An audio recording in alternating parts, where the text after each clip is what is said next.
Music has always given me a lot of joy.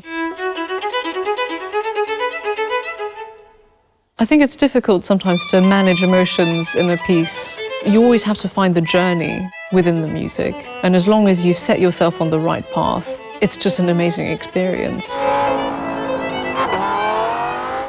The tonal qualities of the violin, the colours are endless. It's something that has a depth of sound, a versatility, depending on what speed you're going at. We only have 4 strings, but really the range is limitless.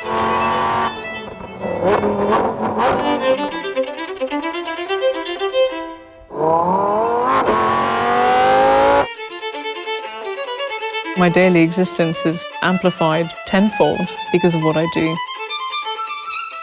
You can never finish learning something. You can never finish refining your craft. But I think if you get these sort of little fireworks along the way when you're performing, that's kind of satisfying enough as it is. My day is made 100 times better when I listen to music. Yeah, I'm just hooked on sound.